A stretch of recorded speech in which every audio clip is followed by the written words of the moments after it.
Vendre des rêves jusqu'à la dernière goutte de sang. Personne ne s'attend pas à une réaction intelligente d'une personne torturée, encore plus clouée sur une croix. Jésus était surprenant quand il était libre, mais il était incomparablement plus surprenant quand il était crucifié. Dans la première heure de la crucifixion, il ouvrit les fenêtres de l'intelligence et cria : « Père, pardonne-leur, car ils ne savent pas ce qu'ils font. » Il a pardonné aux hommes inexcusables. Il comprenait des incompréhensibles. Il comprenait des personnes dignes d'un rejet complet.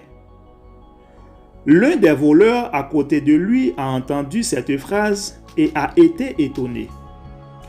La douleur avait traversé son raisonnement, ses yeux étaient troubles, ses poumons haletants. Mais lorsqu'il entendit le cri de Jésus et reçut un coup de lucidité, ses yeux s'ouvrent, il tourna son visage et vit derrière le corps maigre et mutilé de Jésus une personne charmante. Peu de temps après, même s'il n'avait aucune force, le criminel lui demanda : « Quand tu seras dans ton royaume, souviens-toi de moi. » Les gestes de Jésus lui ont fait rêver d'un royaume au-dessus des limites du temps, d'un royaume complaisant qui transcende la mort. Quel homme est-ce que, même déchiré, a pu inspirer un misérable à rêver? Ceux qui se trouvaient au pied de la croix étaient fascinés. Des réactions comme celle-ci se sont produites pendant les 6 longues heures de la crucifixion. C'était la première fois dans l'histoire qu'une personne qui saignait, écrasée par une douleur physique et émotionnelle, surprenait ceux qui étaient libres.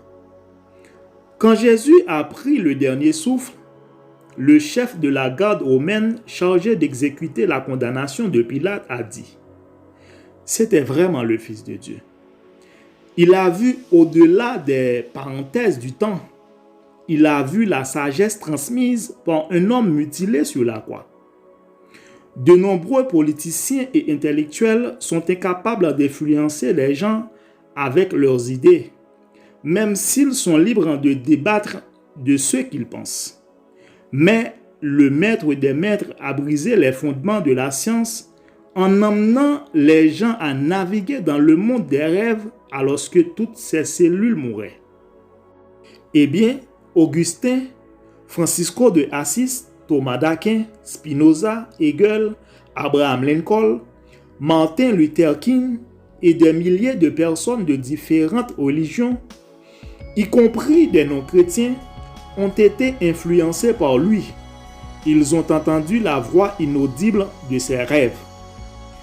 Si Freud, Karl Marx, Jean-Paul Sartre avaient l'occasion d'analyser en profondeur la personnalité de Jésus comme Augusto Curie, il ne serait probablement pas parmi les plus grands athées qui ont posé le pied sur cette terre, mais parmi ceux qui seraient les plus captivés par ses rêves magnifiques. Muhammad a appelé Jésus sa dignité dans le Coran, l'exaltant plus que lui-même. Le bouddhisme, bien qu'il ait précédé le Christ, a incorporé ses principaux enseignements.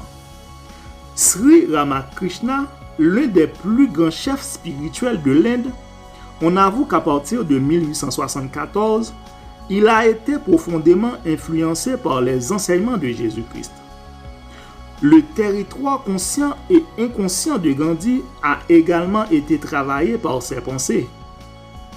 Le maître des maîtres n'a jamais fait pression sur personne pour le suivre. Il a juste invité. Il ne marchait pas à plus de 200 km de l'endroit où il était né. Il n'avait pas d'escorte, il n'avait pas d'équipe de marketing, il n'a jamais versé une goutte de sang. Son petit groupe était composé de seulement 12 jeunes aux personnalités difficiles. Mais aujourd'hui, à notre grande surprise, des milliards de personnes de toutes religions, de toute culture, de tout niveau intellectuel le suivent. Ils suivent quelqu'un qu'ils ne connaissaient pas. Ils suivent quelqu'un qu'ils n'ont jamais vu. Ils suivent quelqu'un qui les a inspirés d'émotions et rempli leur vie de rêves. Enfin, mes chers amis, je vous dis merci pour votre attention. C'était ici la partie finale du premier chapitre. En effet, il ne faut jamais oublier de partager. C'était votre ami Jaones Cadet. Que Dieu vous bénisse. On se retrouve très bientôt sur cette même plateforme pour un autre numéro. Bonsoir tout le monde.